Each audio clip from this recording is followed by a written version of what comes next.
dirmachuu rabbiin nabi Muhammadiif godheeti jayya nasri jechuun dirmachuudha. Bismillahir rahmanir rahim jenneeti qaraana suuraan tun Madiinatti buusii keessa shakkiin hin jiru dhuguma.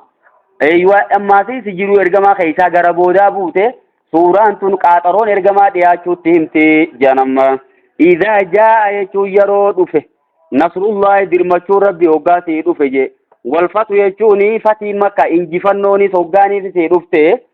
ما الفرق بين النصر والفتح يديرو فتي في نصري غراغر مالي نصري وغاني في جنة نصري تناني فتين سنار كم تيجان نصري درو ربي نوغاسي تمسي مالغو تقايته بيتك إنجفته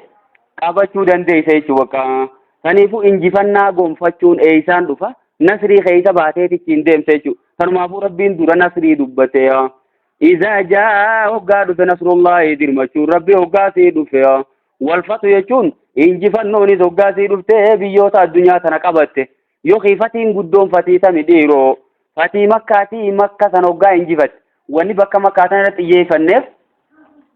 جرمان عربوتاتو تاني إرقما في قصصا ولله لجراني جان هن أمن نجاني إلا مكة سن خبجا قدو قبض جنة مدراو دبنگا تانيفو يو مكة تنا لولي wanni ka warra fiilib weesun itti bu'uu baatte inni kun dhugumaan ergama waan juuta kalaama jarri makkanitti tana daangaa kana kaatee taa'ee eegu jira mallattoon sun waan jirtuuf yoo fatiin makkaa sun dhufte makka cabsamtee ummanni amantii tana qabachuun beekama nama tanaaf yeroo qabatee taa'u jiru baay'eedha saniif akkana jeemmaya warra eeytannaa jechuun nama hoggaa garte yadkhuluuna isaanii seenan hoggaa garte fi diinillaahi amantii rabbii keessatti amantii rabbii keessa nama galoo hoggaa garte afwaajan murna jechuun mala karaa yaman kana faarraa nama 700tu bakka takkatti dhufee islaama wayujan akkasuma araboonni biyyoota makkaa maddiitii fi makka keessaayis namoota baay'ee dhufee amantii seene kana hoggaa garte fasabbii jawaabni asit dhaabbata laalamma fasabbii jechuun rabbi qulqulleeysi bihamdi rabbi jechuun faaruu rabbi keetiitii wajjiini isiin turre fatii makkaa dura buute moo fatii makkaa booda buuteedha mala dubbiiwwan haasa'umuu qabu. إذا جاء نصر الله وقال جنة إذا نوفنو فتيمة كاتين دور بوته جتون جلمو رمي رموغا كنا قرين أمو مال جاء خيط والأباجر ثم أنتنو فتيمة كابود بوته دا يوكس خطاز تاتي مو إذا جاء أنكم معنا إذي تيجودا إذ جاء يجون أفه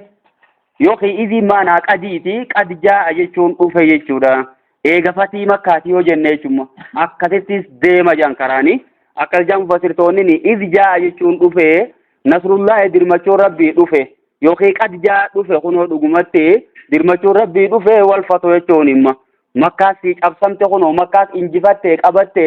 wara eeytannaa sanamaas garte yadkhuluuna qaseenan fi diinillahi diin rabbiitti afwaajan jechuun gareen nama seenuus garte fasabbii jechuun rabbi qulqulleeysi bihamdi rabbi kafaaruu rabbii keetiiti wajji ergamaan achi booda سبحانك اللهم ربنا وبحمدك اللهم اغفر لي جچو تفوفي جان سجودا في ركوع كيسته چوبقا ملتو تو ايو عائشان غافته مالي وكنا جتا وان كان در جچون تو رينا ملتو امته يا كيسا ناغودمه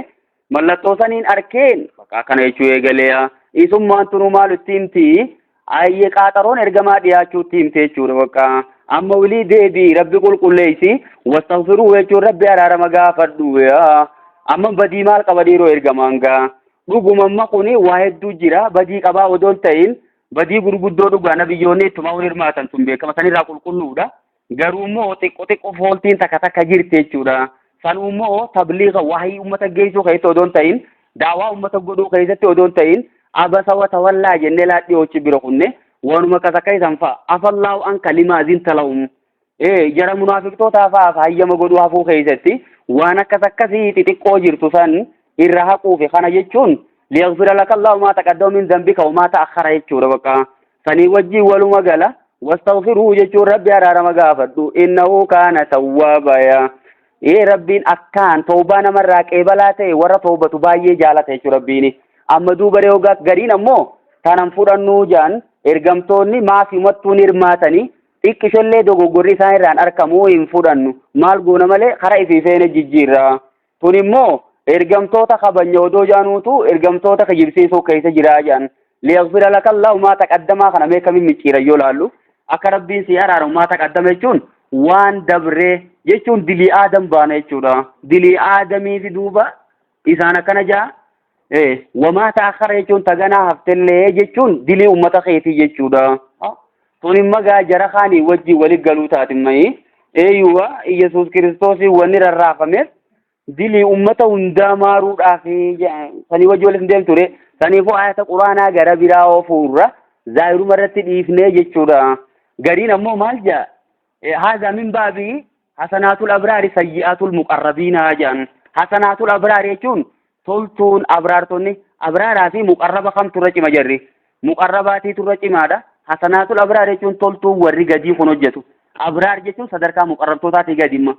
Toltuun abraartonni kun hojjetu sayyi'aatul muqarrabiin jechuun warra rabbi dheefu biroo gaadha sayyi'a jijjiiramti. Maaliif hookanni shari'aata adda addaa bu'ee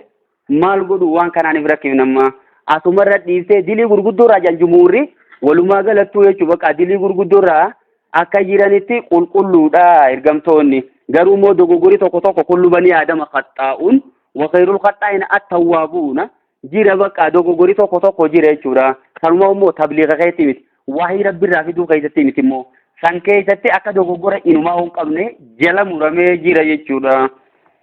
Suuraan tun suuraa cimtuudha. Suuratu Nasr jennee suuratu Tawbaa jedhamteetis ni beekamte jechuudha isummaan tunu. Wa innahu kaana tawwaabaadha waan dhumtuuf jecha jechuudha. Suuratul Masad